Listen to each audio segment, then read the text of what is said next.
es todo. Augusto, vamos contigo, ya tienes a los invitados para el debate.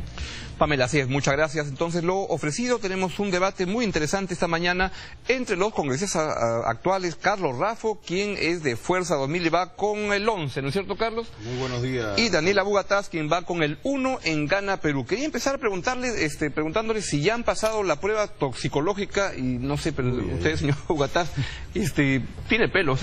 ¿Ha ido a pasar la prueba? No me he hecho pasar la prueba. Me parece realmente denigrante llegar a esos niveles. Yo creo que la gente tiene que ser analizada por su comportamiento. Si fuera una posición oficial que esté reglamentada por el Jurado Nacional de Elecciones, que fuera, yo no tenía ningún problema en pasarla, pero utilizarla como campaña política, como una herramienta de marketeo político, me parece denigrante. Por más que haya algún candidato que pueda tener algunos antecedentes en ese tipo, ¿no? Con esta Raffo, ¿usted ha ido a pasarse la prueba? No, pero estaría encantado de irme con Daniel ahorita a hacer la prueba para demostrar pues que no hay ningún temor a descubrir absolutamente nada en la sangre, ¿no? O sea, yo creo que quienes se niegan sistemáticamente a ir, y no solo es un candidato, son dos en realidad y sus respectivas listas, son quienes tienen el temor. Ollanta Humala y Alejandro Toledo se niegan sistemáticamente. No, nosotros no nos hemos opuesto. Tendrán algo. Tú mismo estás diciendo que te parece denigrante. La realidad es que con los antecedentes que existen ya sabemos por qué, pues, ¿no? ¿Qué antecedentes? Por favor, son muy conocidos. En tu caso también me imagino sería un grado de alcohol un poco alto en la sangre, ¿no? Seguramente. ¿Qué lista es la mejor para combatir el narcotráfico? Bueno, definitivamente creo que la mejor lista en general, no solamente para combatir el narcotráfico, es nuestra lista. Nosotros tenemos gente como Omar Chejade, que está plenamente identificado con lo que significa la lucha contra la corrupción. Tenemos gente de primer nivel como Manuel Dangmer, Nicolás Lynch, Javier Díaz-Canseco, Rosa Mavila, gente que está plenamente identificada con la lucha por la justicia, por la legalidad. Yo creo que la lista del Partido Nacionalista es la que está en mejores condiciones. Cuenta, Rafa, en el espacio del narcotráfico, ¿qué credenciales trae su lista para combatir esta? Más que palabras, vamos a hablar de hecho. De 115.000 hectáreas que habían sembradas de coca en el país en el año 90, se cerró con 34.000 hectáreas. Hoy día se ha vuelto a 60.000. Y de 460 toneladas de cocaína al año que se producían en el 90, se cerró con 120, 3-4 veces menos. Hoy día estamos en 300 toneladas.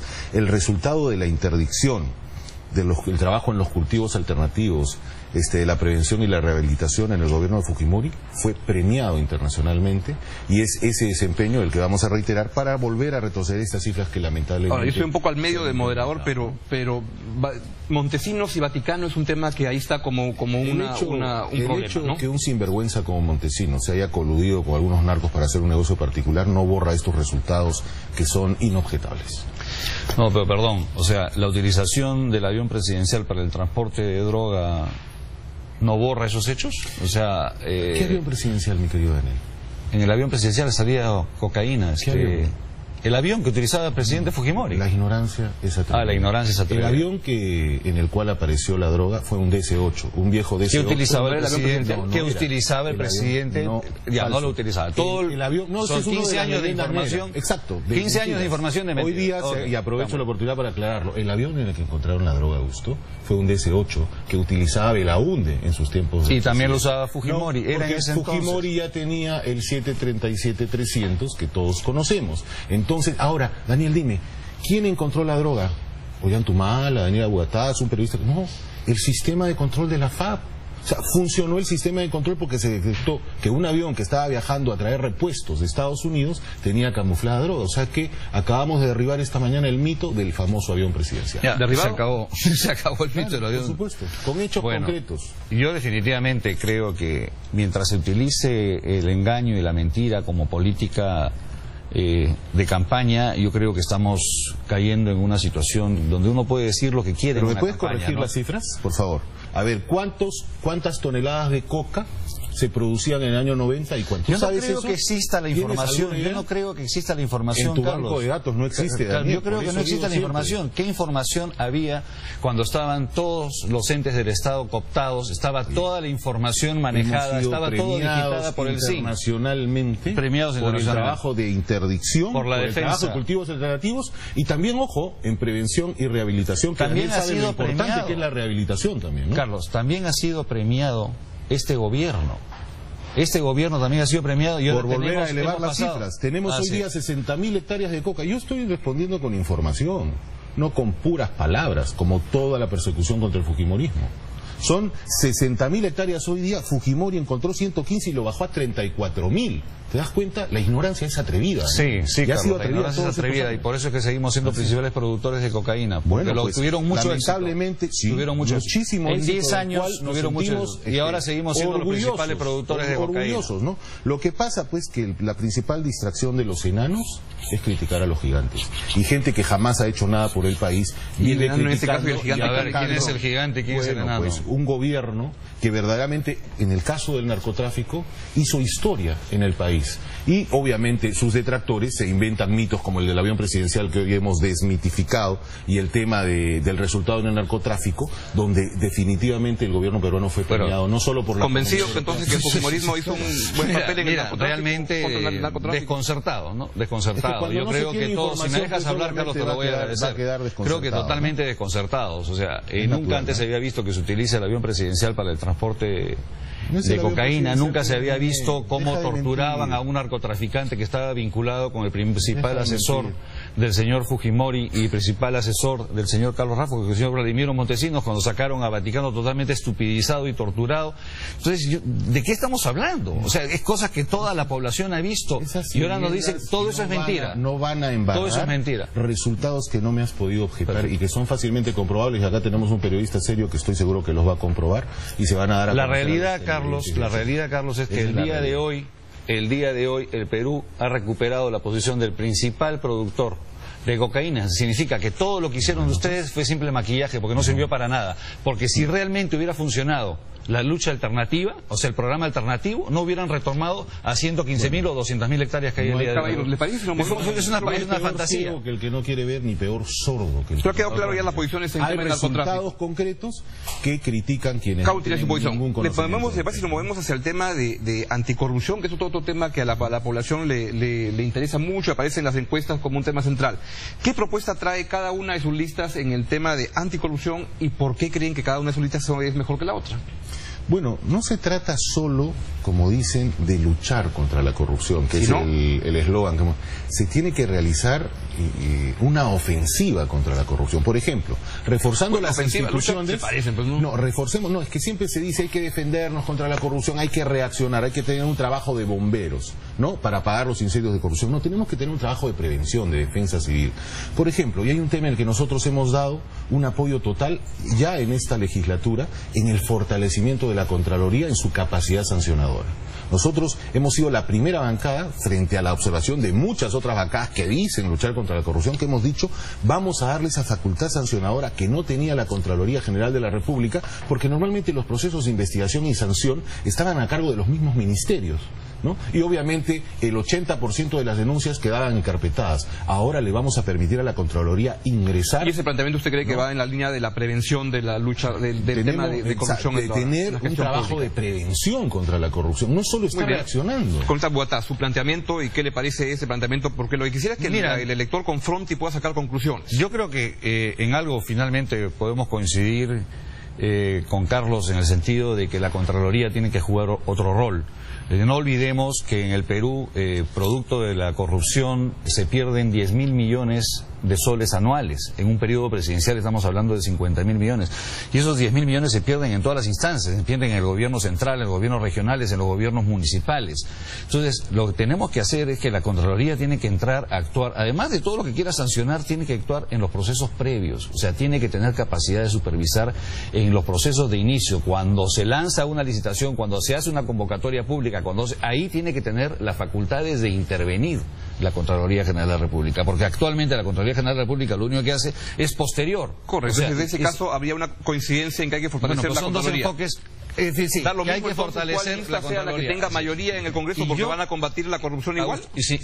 Y otra cosa que creo que es fundamental es que tengamos un Congreso que no se preste a componendas políticas que sirvan simplemente para cubrir todo acto de corrupción, eliminar todo tipo y otorgar impunidades y que nadie sea procesado, que nadie llegue absolutamente a nada. Yo creo que la historia reciente nos indica cómo en el Congreso de la República ha habido componendas políticas que han bloqueado prácticamente todas las investigaciones. No hablo exclusivamente de la de los petroaudios, donde tuvo una participación el señor Carlos Rafa, hablo en general. O sea, el Congreso de la República se ha convertido en pura componenda que ha fomentado los actos de Es corrupción. una casa de enjuagar corrupción. Una casa que no quisiera utilizar el ¿Coincide término. con eso? De boca para afuera, Daniel. ¿Sabes quién fue el principal defensor de Jorge del Castillo en la Comisión de los Petróleos? ¿Quién fue? Daniel Aguadas. Ahora, yo soy... te voy a explicar por qué. Ya te sí, escuché. Sí, ok.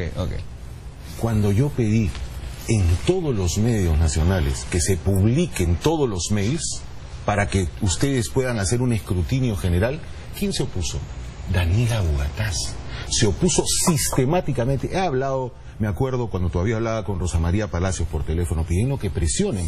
He hablado con Laura Puertas de Cuarto Poder diciendo, por favor, presionen para que se publiquen. ¿Y quién era el que se oponía? Daniel Aguatas se oponía a que se publiquen. Número uno, ¿qué hiciste con el oficio que te mandé para que cites a los edecanes y las secretarias del Castillo? Los encarpetaste. No los encarpeté. Y cuando estuvimos Eso es en falso. la comisión, Eso es falso. yo le saqué del Castillo su declaración jurada con un incremento patrimonial extraordinario, amenazó con suspender la sesión. El señor que está sentado acá ha sido el topo del Castillo en la comisión y luego afuera sale a decir muchas cosas, pero nígame cualquiera de las tres cosas que Las te he tres dicho. cosas son totalmente ¿Dónde está el oficio falsas? que te di para que En cites primer a los lugar, decanes? no A ver, trates Arturo, de para que engañar, responda no trates de engañar a la opinión pública. graves, ¿no? No trates de engañar a la opinión. Está en los archivos. Ah, El archivo claro, se porque tú presentó lo y los archivaste, cargos pues. están ahí, no se Porque tú archivó. lo archivaste, pues, Daniel. Mira, yo creo que tu comportamiento, Carlos, la visita a Rómulo León y la defensa final que hiciste de Jorge Castillo no lo va a cambiar nada. Lo que tú tienes una percepción de la historia, que todo lo que aparece es un engaño y lo que tú dices es cierto. Entonces, eso tendrás que convencer a la gente. Todo el mundo Hechos sabe cómo te versus comportaste. palabras. Sí, tu visita a Eso ha Rómulo sido- León, eso fue tu una- retiro de eso fue firma una en el tontería, informe final, eso ha quedado absolutamente claro y evidenciado. Tú lo has hecho Yo hice público. mi Ahora, mayor- quiero aclarar una cosa. Sí. ¿Por qué es que no se publicaban los correos electrónicos? A ¿Por ver, qué? dinos. Porque el juez Barreto nos entregó la información con el carácter de reservada y había información que no podíamos hacer pública porque afectamos el proceso. Igual lo Eso hicieron está con la el juez comisión de Barreto de chuponeo, testigo y la se lo comisión puede de preguntar. chuponeo sí si lo la publicó, intención era, ¿no? como la del señor Carlos Rafa, la intención era tirarse abajo el proceso, eso es lo que estaba buscando él. O sea, no solamente librar a Jorge del Castillo, Oye. sino tirarse abajo. Y no podíamos utilizar la comisión para tirarnos abajo el trabajo que estaba haciendo el juez Barreto. Todo el mundo comentaba en la comisión por qué Daniel Aguatas era un lindo gatito. Parece que lo tenían ajustado por algunos temitas, pero ¿Ah, sí? él se convirtió en el principal topo de Jorge del Castillo y ahí están los documentos y ahí están las sesiones donde ven el comportamiento de todos. Porque él, Mira, mientras era gracias el a Dios defensor todas del las Castillo, sesiones fueron y como públicas. todo el Gracias mundo a Dios todas las vio, sesiones sí, fueron claro, públicas. y todo el mundo y vio- la opinión ha visto qué y cosa es lo que yo pasaba en las hice- sesiones. No venga yo moco. hice mi mejor esfuerzo durante toda la investigación, bloqueado por este señor, Ah, sí. para poder encontrar razones. Cuando llegamos al final de la investigación, y tú No también, encontraste nada. ¿Y tú exculpaste al Castillo o no? No había. ¿Exculpaste? Ya, dime, ¿lo exculpaste Yo no o lo exculpé al Castillo. Entonces, Nosotros ¿qué hiciste? encontramos que había infracción constitucional Ya, de parte en de Jorge delitos, Castillo. en delitos Tú penales, ni siquiera dijiste en eso. delitos penales. No había los indicios ¿ves? suficientes Él para el votó, juicio penal. tanto que se dice que Rafa lo salvó, él votó contra los No, delitos no, yo no penales del voté. Castillo, Tú en ¿no? ningún momento propusiste una infracción No. penal, Carlos. No, En entonces ningún no te momento. hagas- Entonces no hables te vengas a tonterías, hacer pues. el O sea, estás calzón con viniendo, bobos, pues, estás porque viniendo lo que acá. pasa es que el señor Si acá se limpia trata de del generar Castillo, la percepción. ¿no? Limpia del o sea, Castillo y como, viene a hacerse el como gran buen luchador contra marquetero la corrupción. político, Carlos Rafa, o sea, crea que él Estoy genera la usando percepción, hechos. crea las fantasías. O sea, tú puedes hacer lo que quieras. O sea, Es tú puedes una hacer los fantasía espectáculos que- más maravillosos, Carlos. Es una fantasía que amenazaste con Ay, suspender la sesión. Ay, Cuando Carlos, yo saqué ay, la Carlos. declaración O sea, jurada de gracias a Dios todo fue público, No, pero responde, gracias a Dios Daniel, todo fue no público. huyas, Tú responde. lo que estabas era buscando cámara, Respóndeme. Carlos. Estabas Ah, ya. distorsionando. ¿Y tú quisiste Estabas evitar? distorsionando la investigación. Estabas buscando tu Respóndeme show mediático. una sola cosa. Por eso es que amenacé con suspender Una la sola sesión cosa. porque se estaba ya. desvirtuando la Confirmado. sesión. Porque él estaba buscando Suspendió tu la propio sesión show mediático. cuando yo le saqué las declaraciones juradas al Castillo No, eso no es con cierto. esos incrementos patrimoniales Eso no es que cierto. luego se han investigado. El Eso no señor es ha sido cierto. el defensor del Castillo porque lo tenían agarrado. Porque tú lo sabes dices. muy bien de dónde. Porque tú lo dices. Así. La verdad es que tenemos bien poco trabajo. Les quiero dar la oportunidad para que dentro de sus listas hay gente que va a votar por cada uno de ustedes, digan por qué deben votar en particular por ustedes con este Rafa. Mira, yo voy a Sí, hacer al elector del bien fujimorismo, ¿por qué debería dirigirse particularmente al número 11? Yo tengo un trabajo en la defensa y en la ofensiva. En la defensa, nosotros hemos bloqueado toda la basura humanista contra la inversión, que durante 5 años ha tratado de bloquear, ¿no? Y ha tratado de boicotear todos los proyectos de desarrollo a favor del país. El humanismo ha sido una fábrica, ¿no?, de torpedos contra la inversión, y con quien ha chocado el señor Aguataz y su gente en todas las sesiones es conmigo. Y yo voy a seguir enfrentando sin ningún temor a gente como el señor Aguataz y su lista en todos sus intentos de boicotear la inversión, sobre todo en un eventual, si Dios y los electores lo permiten, gobierno de Keiko Fujimori. Eso en la defensa. Y en la ofensiva, obviamente, promoviendo todos los proyectos y las iniciativas como la pena de muerte, que el gobierno fujimorista, si somos gobierno o la primera fuerza de oposición, si no lo somos, va a promover frente a la cobardía de otros grupos políticos que no se ponen los pantalones para terminar con un problema tan serio como la delincuencia. Con Aguataz, él va para pararlo usted también va para pararlo. Yo creo que el Congreso tiene que tener una posición en defensa del pueblo. Yo creo que aquellos que han defendido a los ricos y han defendido a las grandes mineras y a las empresas de hidrocarburos, como ha sido el caso del fujimorismo estos últimos 5 años, nosotros vamos a ir al Congreso a luchar por pensiones justas, vamos a ir al Congreso a luchar por una lucha frontal contra la corrupción. Queremos tener y trabajar para poder brindarle a la población una seguridad integral realmente. O sea, yo creo que hay que trabajar duramente en todo lo que es el orden interno. O sea, la situación de nuestros policías es una situación calamitosa, que se tiene que trabajar no solamente a nivel de sueldo, a nivel de horarios de trabajo, es decir, hay una reforma integral, y sobre todo a nosotros nos preocupa la salud y la educación de la población, que está totalmente abandonada en los últimos 20 años, ha sido realmente un maltrato absoluto a nuestros niños, a nuestros jóvenes, a nuestros ancianos, a nuestros enfermos, y creo que ha llegado el momento del pueblo, y el momento del pueblo va a llegar con Ollanta. Es muy curioso escuchar hablar de los ricos a una persona que reconoce en su declaración jurada que tiene 4 millones de patrimonio y que es conocido... ¿De soles o de dólares? De soles, entiendo, ¿no? Sí, ¿y cuál es el problema? ¿Cuál es el problema? Que eres conocido en el mundo como Daniel Arrugataz. Tienes 4 millones de patrimonio y no pagas tus deudas. O sea, y es el tengo señor... patrimonio, no tengo liquidez. Tengo patrimonio, Carlos, no tengo liquidez. Tengo patrimonio que el patrimonio se puede convertir en liquidez y pagas tus deudas. No es fácil, no es fácil cuando son... no es fácil. Patrimonio conjunto. Ahí tienen la explicación sus acreedores de por qué con 4 milloncitos no puede pagar sus deudas. Y en la transparencia, ¿usted cuánto tiene? Yo no debo tener más de $50.000. Yo no tengo ni casa propia, mi estimado Augusto. Mi casa propia, vivo en casa alquilada. Al que dicen que ha recibido plata, ahí abro mis cuentas, que vea, ¿sabe dónde está mi patrimonio? ¿Dónde está mi gran capital? En Infocorp. Ahí está. Bueno, porque los 5 años de defensa de Fujimori, obviamente yo no he podido conseguir trabajo en ningún lado, y hasta el día de hoy sigo pagando esas deudas. Es bueno que gente que tiene muchas arrugas llegue al Congreso. Bueno, dependiendo, pues si estás hipotecado a alguien que pueda presionarte, de repente sí, ¿no? Bueno, mis deudas fundamentalmente que están ahí y públicas son en realidad con mucha gente amiga que me ayudó en los años difíciles, donde en realidad yo no tenía ninguna posibilidad de sustentarme, y que hasta el día de hoy vengo cumpliendo con mucho esfuerzo. Caballeros, muchas gracias por este debate. El elector, pues es un momento de confrontaciones, y que el elector saque su punto de vista y sus conclusiones. Así es. Muchas gracias, y que tengan un buen día, y que puedan esta campaña Daniel. Buenos días, Carlos. Dar a conocer todas sus ideas. Pamela, vamos contigo. Augusto, vamos a hacer un corte en Primera Noticia y vamos a regresar para contarles nuevamente la modalidad.